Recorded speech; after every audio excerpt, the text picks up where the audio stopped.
미국 오하이오에 살던 수지는 어려서부터 억압적인 엄마의 반대에도 불구하고 머나먼 베를린에 이끌리죠. 마침 이념 시위에 몸살을 앓고 있던 베를린에선 댄서였던 패트리샤가 요제프 박사와의 상담 직후 감쪽같이 사라집니다. 박사는 그녀가 남긴 수첩과 묘한 말들로 단서를 찾아내기 시작하죠. Mother Marcos. She wants to get inside of me. I can feel her. I thought I wanted it. 얼마 후 그토록 꿈꿔왔던 베를린의 무용학교에 입소하게 된 수지는 그곳 최고의 안무가 마담 플랑의 아낌을 받죠. 하지만 그런 패트리시아 일로 불만을 품고 이곳을 떠나려던 올가가 희한하게도 수지의 춤에 맞춰 처참하게 뒤틀리고 어딘가로 끌려갑니다. 그날부터 기이한 악몽에 시달리는 수지. 그리고 종종 그녀의 어머니가 나타나 무언가를 경고하죠. My last one. She's my sin. She's what I smeared on the world. 한편 겉으로는 무용학교지만 사실 이곳은 마녀들의 의식을 위한 재단 같은 곳이죠. 마르코스와 블랑 두 파로 나뉘어진 마녀들은 이번에도 그들의 어머니로 뽑힌 마르코스의 부활을 위해 수지와 같은 특별한 댄서가 필요했습니다. 따라서 블랑은 다른 댄서의 능력까지 빼앗아 수지의 부족한 부분을 채워주고 Could you come and do a series first, please? 패트리샤와 가장 친했던 사라는 요제프 박사를 만난 후부터 사라진 친구들을 찾기 시작하죠. 그런 와중에 늘 주눅이 들어있던 미스 그리피스가 스스로 목숨을 끊는 일이 벌어집니다. 그리고 드디어 마담 블랑 최고의 작품 폴크라는 공연의 시작과 함께 충격적인 일이 벌어지죠. 마침내 숨겨진 방에서 패트리샤를 찾아낸 사라. 하지만 사지가 뒤틀린 친구들과 마치 번데기처럼 살가죽이 말라붙은 패트리샤를 보고 화들짝 놀라 도망칩니다. 그 순간 음악이 흐르며 공연이 시작되자 모든 사실을 알게 된 사라의 다리가 부러지죠. 어느새 나타난 마녀들은 그녀가 춤을 출 수 있도록 최면까지 겁니다.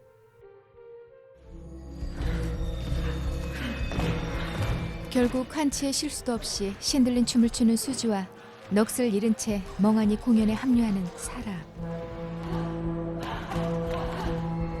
Sie ist bereit, Blanc. Es ist Zeit.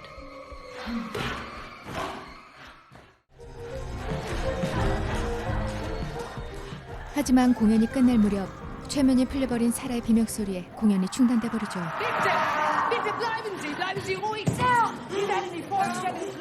이에 충격을 받은 수지는 무언가를 느낀 것처럼 한숨을 들이쉬고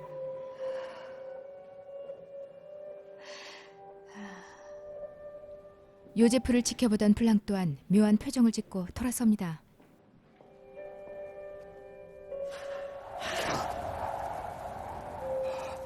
그리고 그날 밤 마담 블랑의 존재를 깨달은 수지는 이런 말을 하죠. Tu ne me laisses pas choisir. Parce que tu m'aimes. 비록 공연은 중단됐지만 이미 의식을 경험해본 수지는 블랑과 일체가 된 것처럼 완전히 달라집니다. Es muss heute Nacht geschehen. 게다가 블랑 또한 이들의 어머니를 자처하는 마르코스를 위해 수지를 희생시키고 싶지 않았죠.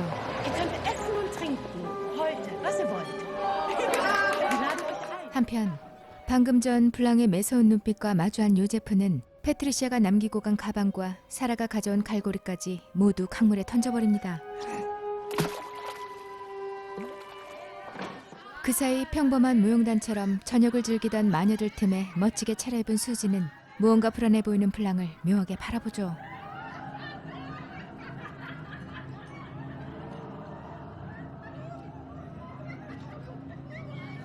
Hallo? 동시에 그토록 그리워했던 아내 앙케와 마주치는 요제프. Josef. Danke. Mir wurde gesagt, dass du beim Einmarsch gefallen bist. 반가움과 미안함에 어쩔 줄 모르던 요제프는 그녀를 데리고 집으로 돌아갑니다. 그런데 그때 방금까지 함께했던 앙케는 온데간데 없이 사라지고 마치 꿈에서 깨어난 것처럼 마녀들에게 강제로 끌려가죠. Du hattest jahrelang Zeit, mit deiner Frau Berlin zu verlassen, bevor es zu den Festnahmen kam. Und wenn Frauen dir die Wahrheit sagen, dann hast du auch kein Mitleid mit ihnen. Sag ihnen einfach nur, sie hätten Wahnvorstellungen. 그리고 잠시 후 뒤늦게 집으로 돌아와 모든 걸 알고 있는 것처럼 천천히 어딘가로 향하는 수지. 그런데 놀랍게도 그곳엔 그녀가 꿈속에서 봐왔던 모습 그대로 부활의 의식이 준비돼 있었죠.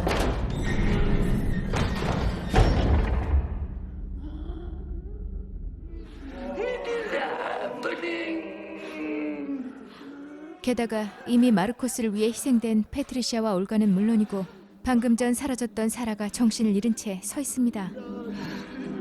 You look afraid.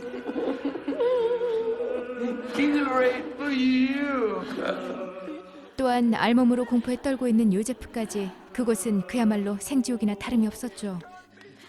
날카로운 갈고리가 사라의 뱃속을 관통하는 동안 수지만은 지키고 싶었던 블랑은 마르코스의 눈치를 살핍니다. You must have no doubts, Susie. If you do, I can take you back. I can take all of this from your head. 하지만 웬일인지 무아지경에 빠진 것처럼 춤을 추는 댄서들을 보며 경이로움을 느끼는 수지. 그런데 그때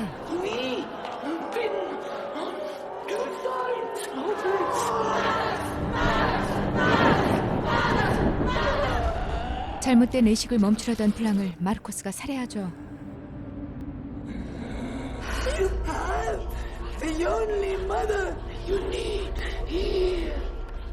그리곤 온전히 자신만을 받아들이도록 수지를 밀어붙입니다.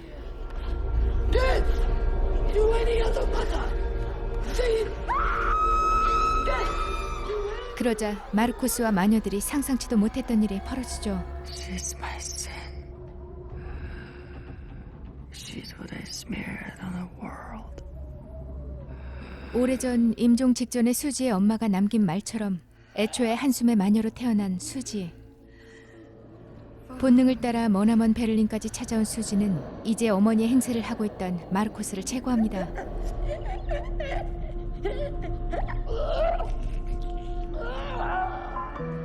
Death to any other mother. 그녀가 불러온 사신에 의해 그동안 마르코스를 선택했던 마녀들도 하나 둘씩 죽어나가죠. To die. I wanna die. 그리고 마침내 그들에게 희생당한 패트리샤와 올가 그리고 사라가 편히 쉴 수 있도록 눈을 감켜줍니다.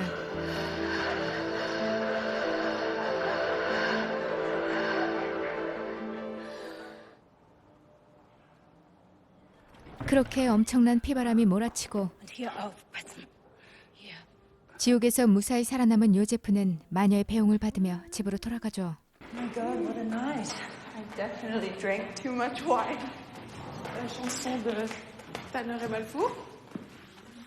간밤의 기억을 모두 잃은 댄서들과 달리 마르코스파로서 유일하게 살아남은 테너는 그동안 늘 주눅이 들어있던 미스 그리피스처럼 멍하니 앉아있을 뿐입니다.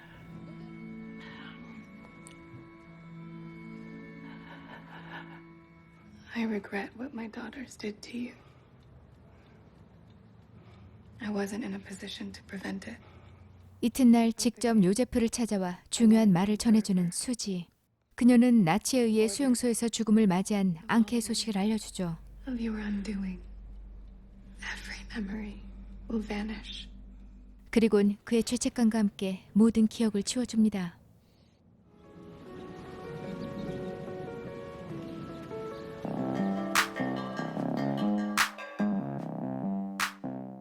이 작품은 다리오 아르젠토 감독의 1977년 동명의 작품을 원작으로 두고 있는데요. 감각적인 영상미로 화제를 모았던 콜미 바이 어 네임을 연출한 루카 구아다니노 감독이 이듬해 발표한 작품이죠. 어린 시절 보았던 원작 서스페리아에 대한 강렬한 기억을 바탕으로 오랜 기간 준비해온 작품이라고 합니다. 실종된 요제프의 아내 앙케를 연기한 원작의 주인공 제시카 하퍼를 출연시킴으로써 작품에 대한 오마주를 나타내기도 하죠. 영화는 미드소마의 유전으로 영화계에 신선한 충격을 보여줬던 아리에스터 감독의 세계관만큼 기괴하고 충격적인데요. 앞선 작품들처럼 이 작품 또한 다양한 해석들을 자아내죠.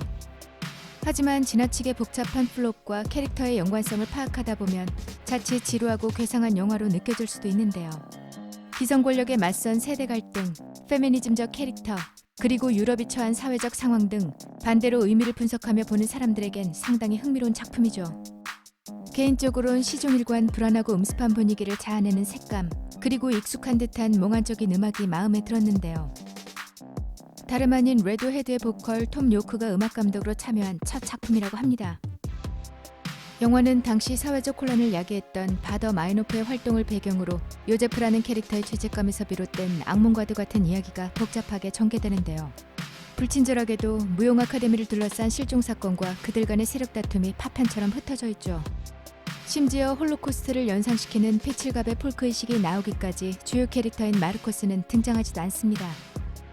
하지만 영화 초반 절대적 복종, 억압, 그리고 죽음의 상징과도 같은 어머니의 대사를 통해 본능을 억제해야 했던 수지의 존재가 그들과 연결돼 있음을 암시하기도 하죠. 그러한 연결고리가 되어주는 캐릭터가 바로 블랑인데요. 흥미로운 건 기성 권력의 잘못을 지각하는 가장 정치적인 캐릭터가 또한 블랑이죠. 탐욕스러운 방식으로 영생을 탐하는 마르코스에게 도전하지만 처참하게 패배하는 그녀처럼 영화는 아이러니하게도 최종적으로 실패한 바더 마이노프의 테러에 관한 보도가 지속적으로 흘러나오죠. 결국 한숨의 마녀인 수지에 의해 블랑의 반대파인 마르코스파가 숙청되는 듯한 의식은 기득권에 대한 극단적인 저항의 퍼포먼스, 즉 혁명의 또 다른 의미를 지닌 게 아닐까요? 피바람이 몰아친 후 유일하게 살아남은 걸로 짐작되는 미스 그리피스와 테너의 모습은 마치 제하로 밀려난 정치인의 모습을 풍자하는 것처럼 그려져 있죠.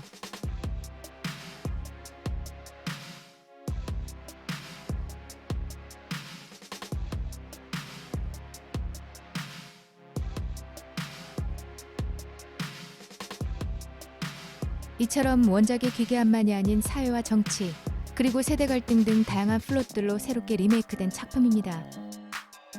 필연적으로 폭발할 수밖에 없던 계층의 억압된 분노, 그리고 바뀌지 않는 사회에 대한 강렬한 저항의 메타포, 영화 서스페리아를 추천합니다.